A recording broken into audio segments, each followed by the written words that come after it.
Just a few days ago, I had a dream, a wild dream, and I want to share that with you today.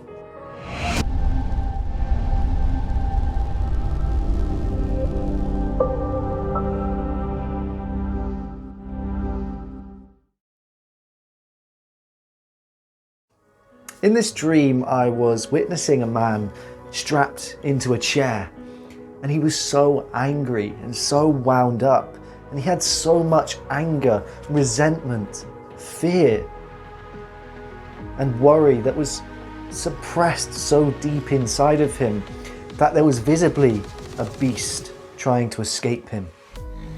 As I witnessed this man bottle up his anger, and as he was coaxed by the person opposite him who was almost interrogating him, asking him, "Why are you so angry? What has happened? How can we help you?"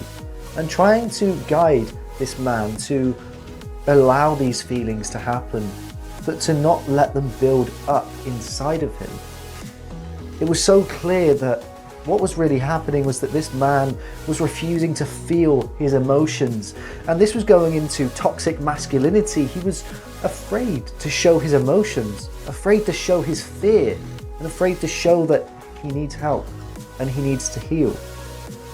And the more that he suppressed his anger and his emotions, the beast began to emerge, stronger and stronger, until there was nothing left but the monster inside of him that was influencing his actions, his words, just the expressions on his face and the energy that came from him.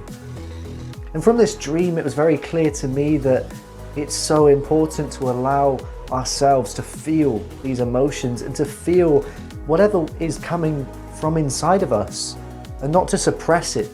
And in a world where we're taught that men have to be strong and women slightly weaker, and that the men have to support the woman, and that the man has to never show weakness through emotion, this is a really important insight to get, because we are in a world where there is so much toxic masculinity, and the media will have you believe that if you're an emotional man, you're weak and you're not strong. And you're not valued as a man unless you are almost like a rugby player mentality, where you want nothing but to fight and to push through and to be headstrong. But in reality, whether you're male or female, we are still emotional beings, and it's perfectly okay to be emotional, to show emotion and to feel emotion. And if you're struggling with anything right now, just know that it's not a weakness to feel what's coming from inside of you. And if you don't feel what's coming from inside of you and instead suppress those feelings and those emotions, you will add to your shadow self. And your shadow self isn't just some spiritual nonsense. It is a scientific or psychological term for those parts of ourself that we have rejected. Everything inside of you right now that has become your shadow self was once a part of who you are, a part of your personality, a part of your very essence as a being.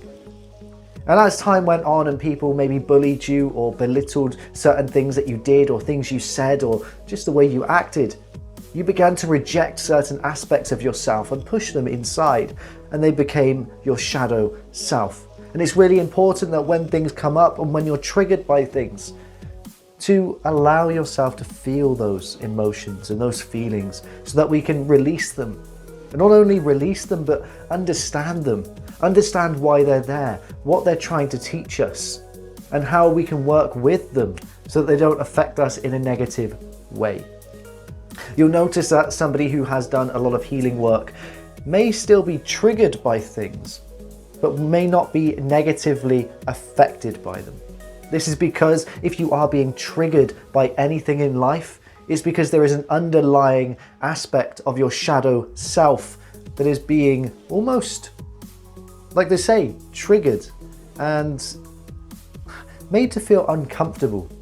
Because if we haven't done the healing work, our shadow self is still there and doesn't like to feel these things, because It remembers the fear, it remembers the anguish, it remembers how it was made to feel the last time that these things happened.